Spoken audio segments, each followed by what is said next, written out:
Мы же с вами довольно ясно понимаем, чего хотим. И это нормальные желания. Мы хотим жить в развитой, богатой, высокотехнологичной стране, где можно спокойно работать и получать приличную зарплату.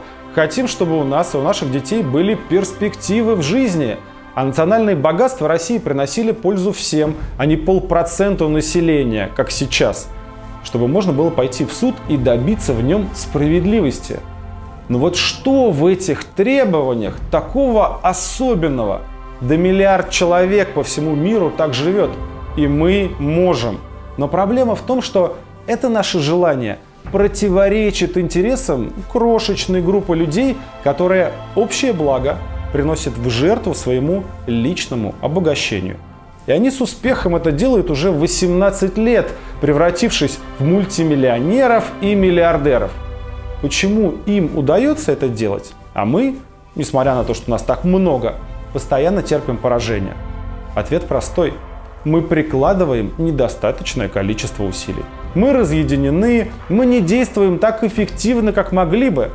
Посмотрите на любую богатую страну. Там после каждого опубликования случая коррупции выходят демонстрации в сотни тысяч. И поэтому коррупция снижается. Там люди выходят на улицы с политическими требованиями, и это создает политическую конкуренцию, в результате которой меняются политики, меняются правительства, и каждый из них старается что-то улучшить, иначе ты просто проиграешь выборы.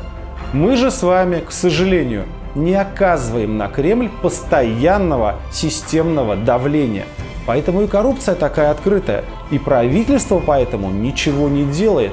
Ведь чиновник, любой чиновник, не только российский, он устроен таким образом, что-то делает только если чувствует прессинг извне, критику и риск потерять свое место. Это не хорошо и не плохо, это закон жизни. И до тех пор, пока мы с вами не научимся оказывать давление на государственную систему, мы ничего не добьемся. Весь последний год мы с вами не просто вели избирательную кампанию, мы как раз создавали механизм влияния, общероссийскую структуру, через которую мы сможем объединяться и вместе требовать нам наше право быть причастными к судьбе своей собственной страны. И мы сделали это. Провели успешную работу. По всей стране открыли 84 штаба. Провели много крупнейших региональных митингов. Проехали всю страну от Владивостока до Калининграда. Нас с вами очень много. Только волонтеров в компании около 200 тысяч, а так или иначе поддержали нас более 700 тысяч человек.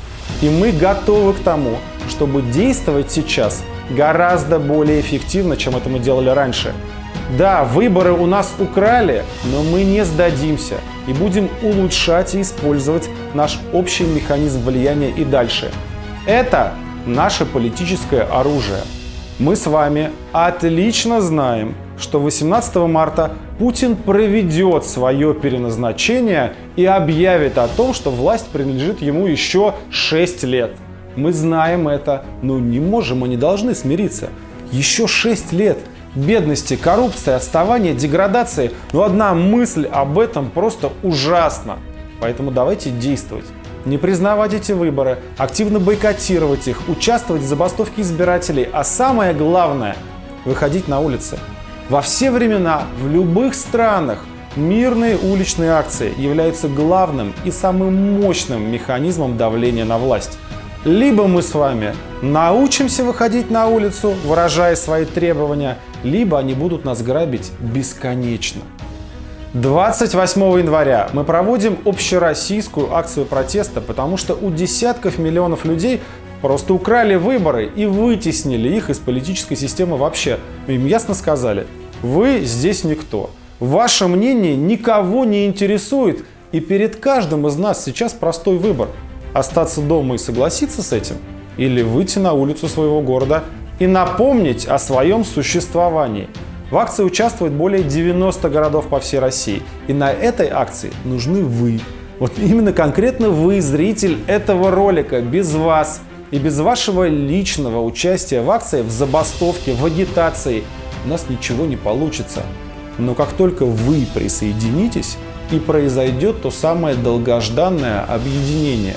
И тогда мы сможем отстоять свои права, победить коррупцию, провести нормальные конкурентные выборы и сделать Россию развитой и богатой страной.